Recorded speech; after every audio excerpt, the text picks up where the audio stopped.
압도적 재미 매불쇼. 자, 그러면 우리 또 한국사 함께 이야기 나눠봐야지요. 역사는 반복된다. 자, 오늘 함께 해주실 분은요, 박광일 작가님 박수로 맞이합니다. 안녕하세요, 박광일입니다. 네, 네, 안녕하세요. 고맙습니다. 네. 너무 오래 기다리게 해서 대단히 죄송하다는 아이, 말씀드립니다. 네, 네, 제목 수준에서 함께 이야기 나눠볼까요? 오늘 어떤 내용 가져오셨는지요? 네, 아무래도 이제 최근에 그 재판 관련해서 많은 분들이 의문 또 거기에 대해서 고심을 하시는 분들이 있으실 것 같습니다. 네. 특히 이제 결코 죽지 않는다 뭐 이런 표현들도 재판 과정에서 안팎에 나오고 있는데요.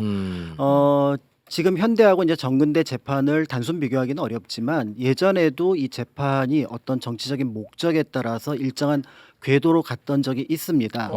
그럼에도 불구하고 그 궤도에 스스로 몸을 태웠고 그것조차도 최선은 아니지만 네. 차선이 된다고 생각을 해서 최선을 다했던 인물이 있습니다. 어. 바로 동학혁명의 전봉준 장군입니다. 전봉준 장군. 그래서 네. 전봉준 장군 하면 동학혁명하고 연결해서 많은 분들이 알고 계시지만 그 재판 과정에 대해서는 조금은 덜 네. 알려져 있어서 네. 네. 그 내용을 알아보려고 준비를 했습니다. 예, 네. 네. 자, 그럼 재판 가볼까요? 과정 정말 모르겠어요. 네. 처음 들어봅니다. 네. 그러니까 이제 동학혁명을 보면은 사실은 그게 이제 처벌을 받아야 될 거냐라는 것들부터 이제 의문이 제기되지만 당대 일단 이제 우리가 알고 있는 동학혁명 과정을 간단하게 살펴본다면 네네네.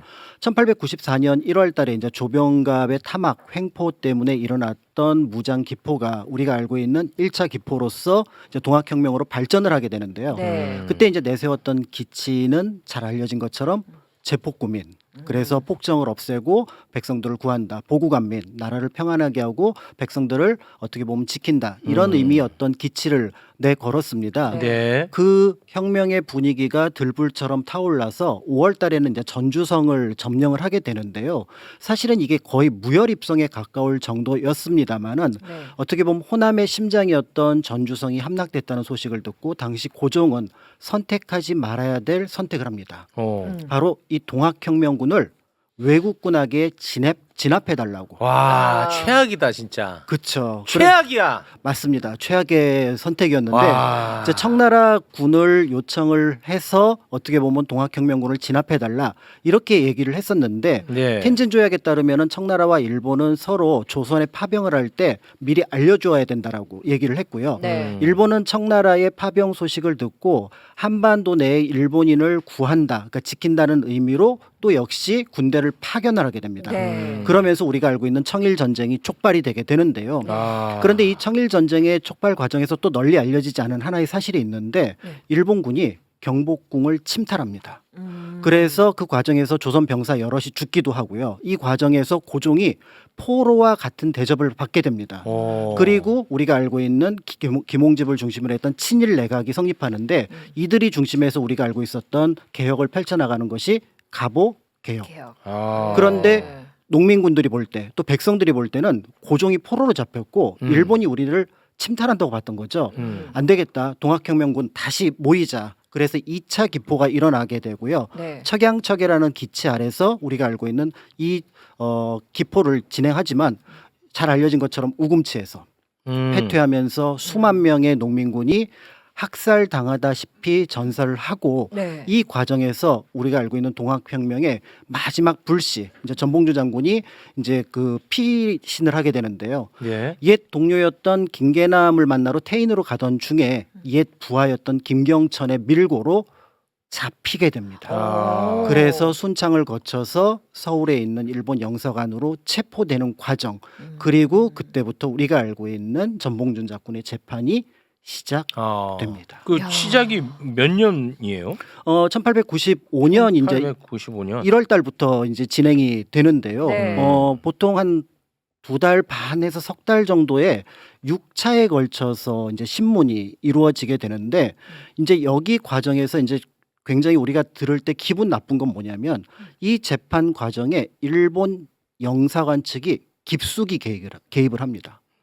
그러니까 그 이유는 뭐냐면 영사재판권이라고 들어보셨을 거예요. 그러니까 그 나라에서 예를 들어서 한국인이 외국에 있을 때 거기에서 범죄를 일으키면은 그 사람을 국내로 소환을 하는 겁니다. 네. 근데 일본은 여기에 조항을 하나 더 넣어서 한반도 안에서 일본인이 다치면 원고로서 자임을 한다. 그러니까 검찰 역할을 하는 검찰 거예요? 역할은 그렇습니다. 이게 뭐- 우리 땅에서 아, 네. 미친 거 아니에요? 그거? 실제로 그래서 그 조항이 들어가 있어서 우리가 지금 동학혁명 과정에서 몇몇 일본인들이 다쳤으니까 그러면 우리가 이제 그러면 영사재판권을 발동을 해서 우리의 부영사가 예심판사 즉 검찰 노릇을 한다. 그러니까 이 재판은 우리가 끼어들겠다라고 얘기를 했던 거고요. 그러니까 내정 간섭의 핵심 요소 중에 전봉준 장군의 재판 과정에 들어갔는데 와. 그거를 6회에 걸쳐서 그 재판 과정에 보면은 무려 신문한 조선 사람이 61명이고요. 그다음에 서류를 1,500건을 일본 영사관 측에서 검토했다라는 문서가 일본 측에서 나오기도 했다는 점에서 이 재판은 사실은 당시 재판장은 서왕범이라는 인물이었지만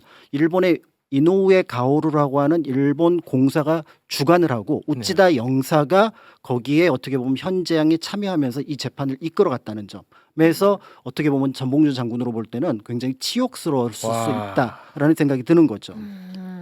야, 이건 몰랐네. 네, 그럼에도 전봉준 장군의 재판에 대해서 전봉준 장군 스스로 굉장히 중요한 의미를 부여를 했습니다.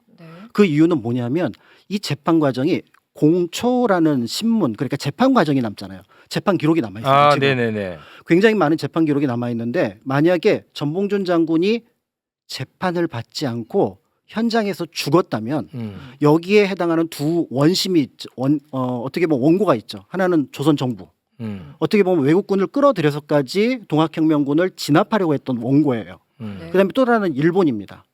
이 두 원고의 기록만 만약에 남게 된다면 네. 우리가 동학혁명을 나중에 그러니까 여러 연구자들이 분석을 하긴 하겠지만 원 사료를 뛰어넘는 자료를 찾아내야만 그 의미를 부여할 수가 있는 거거든요. 네. 실제로 어떤 일이 벌어졌냐면 미나미 고시로라고 하는 그 후비 그러니까 19후비대대라고 해서 동학혁명군을 진압하기 위해서 일본에서 만든 부대가 있어요.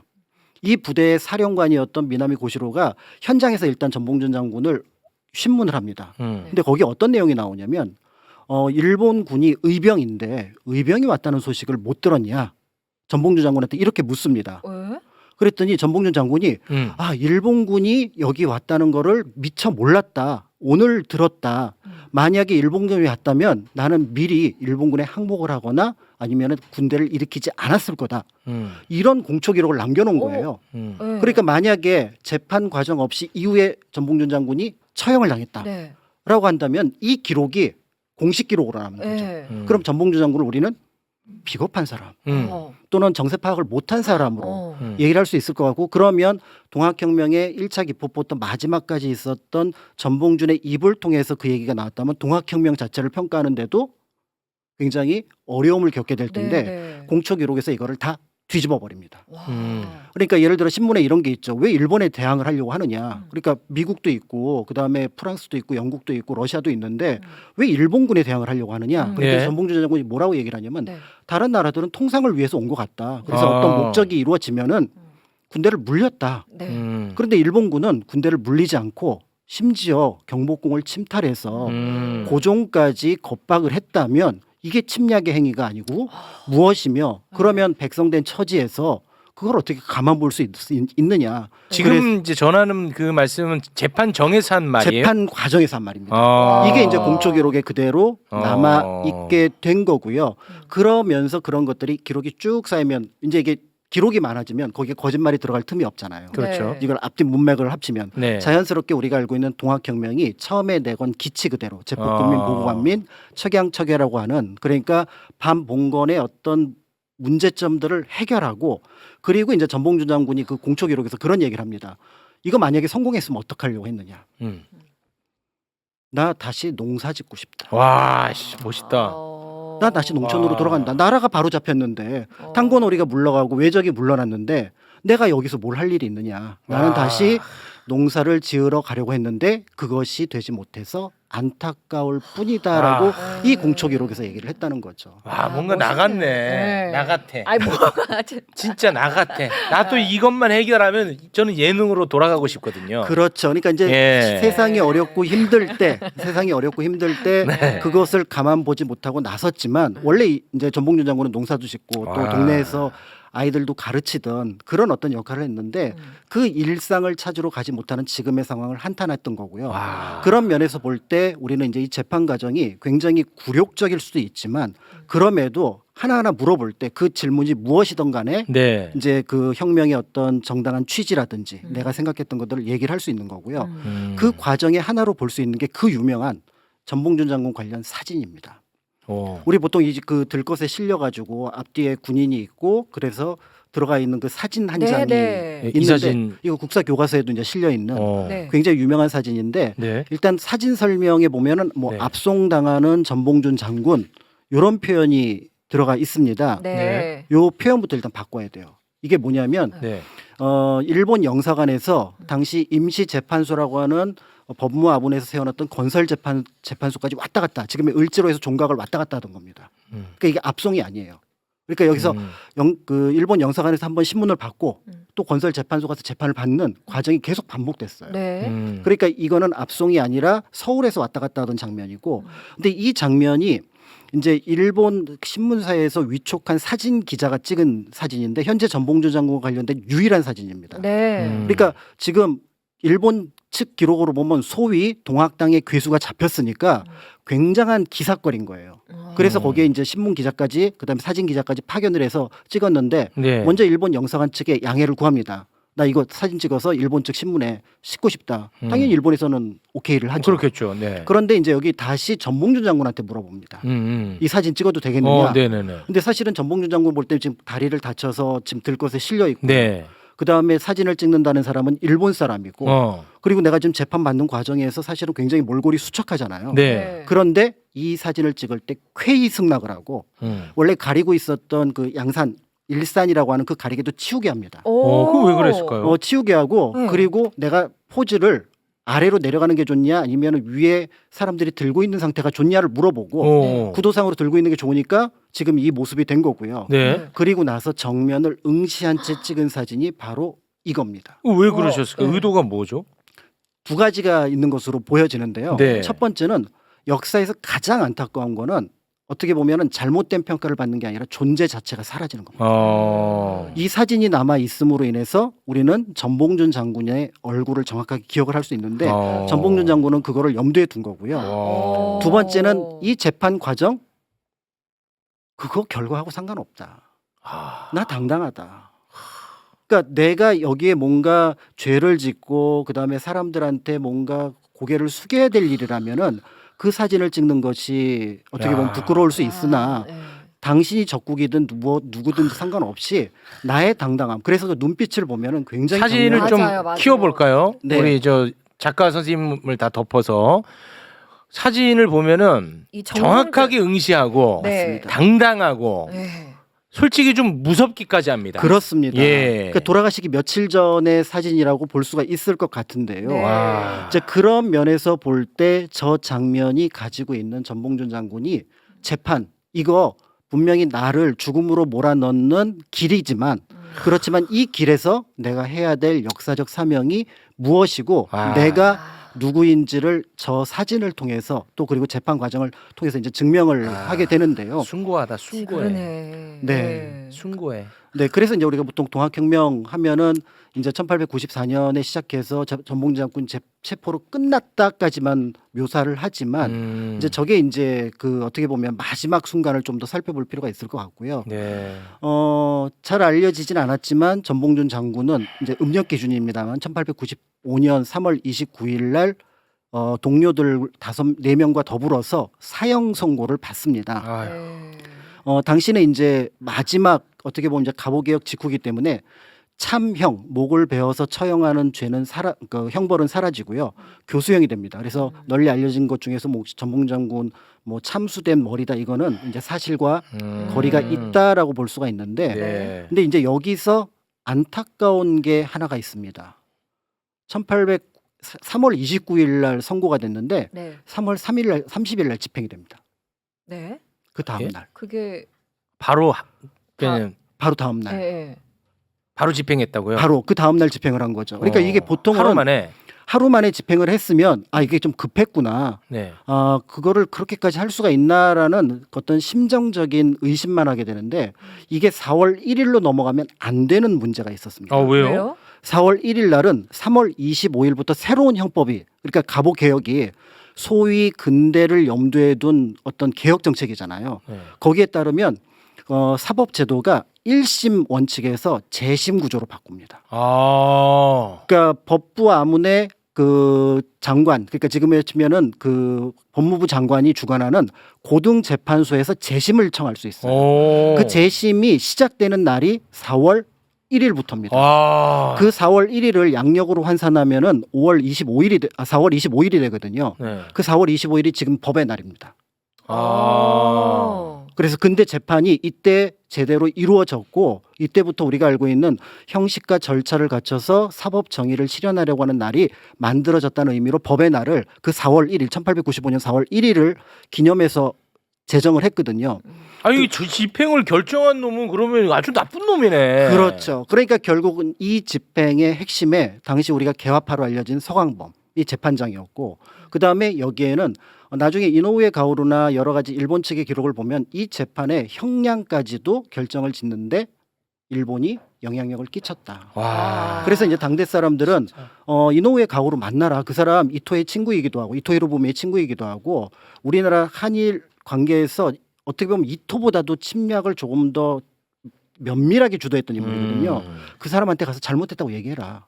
그러면 사형은 피할 수 있을 거다. 근데 전봉준 장군은 네. 내가 그 사람한테 머리를 숙일 거면 처음부터 일은 하자. 와 미친다 진짜. 멋있다. 그게 그리고 내가 할 일이 아니다. 미쳐. 라고 얘기를 함으로써 어떻게 보면은 와. 그 재판의 마지막 여정 그러니까 3월 30일 생명을 다하는 날까지 자신이 가야 할 길이 무엇인지를 명확하게 그리고 그 마지막 자신의 죽음에 이르는 그 재판 과정까지 최선을 다해서 응했던 그러니까 죽음이라고 하더라도 나의 길을 막지 못한다라고 하는 것들을 보여준 대표적인 인물이 아닐까라는 생각이 듭니다. 나갔다는 표현은 제가 바로 취소하도록 하겠습니다. 너무 그렇게 멋있는 분이야 더. 너무 숭고하셔가지고. 그렇죠. 눈물 나죠. 이거는 좀 제가 사과 말씀드리겠습니다. 그래서 이제 혹시 이제 여러분들이 그 종각 와. 건너편에 보면은 그 전봉준 장군의 좌상 동상이 있는 걸 볼 텐데 왜 여기에 전봉준 장군 우리가 알고 있는 뭐 정읍 황토현이라든지 장성의 황룡천 전투라든지 공주 우금치 전투가 있는데 왜 여기에 전봉준 장군 동상이 있을까는 거기가 을지로 해서 종각을 왔다 갔다 하는 딱 그 길이고요. 그리고 우리가 알고 있는 전봉준 장군의 관련된 그 호송되던 그 길이라고요? 그 길에 바로 좌상 동상을 이제 역사 그 교수님들이 중심이 되고 연구자들이 중심이 돼서 동상을 보통은 서 있거나 하는 것을 하는데 여기는 좌상 그 자체, 사진 그 자체의 모습으로 그래요? 재현을 해놨습니다. 그런데 제가 그 동상에 가서 항상 보는 게 뭐냐면 보통은 동상을 정면에서 보거든요. 그런데 정면에서 보면 그 눈빛이나 이런 것들이 감동적이긴 하지만 사실은 전봉준 장군이 보는 서울을 보시면 더 좋을 것 같아요. 120년, 130년 전에 자신이 목숨을 바쳤던 지금의 대한민국이 전봉준 장군이 볼 땐 어떤 느낌이 들지? 와 미친다 지금. 그거를 보신다면은 아마 130년 전 역사가 결코 과거에만 있지 않다라는 것. 그래서 역사는 어떤 사건이 하나가 일어났을 때 그것으로 끝나는 것이 아니라 그것이 계속 후대에 여러 가지 의미로서 재생산이 되거든요. 그런 면에서 전봉준 장군을 한 번 더 생각해 보셔도 좋지 않을까라는 느낌이 듭니다. 오늘 내용 죽인다. 근데 진짜 숭고하다. 한 인간이 이렇게까지 숭고할 수 있을까 하는 생각이 드네요. 그렇죠. 무엇보다도 역사적 소명을 명확하게 인식했던 그러면서 행동하면서 그것을 보여주었던 분이었기 때문에 가능하지 않을까라는 생각이 듭니다. 네, 저는 뭐 다시 태어나도 이런 삶은 못 살 것 같습니다. 그래서 저는 이런 분들을 존경하는 마음 맞습니다. 크게 갖도록 하겠습니다. 네. 오늘은 여기서 마무리 짓겠습니다. 대단히 고맙습니다. 감사합니다. 감사합니다.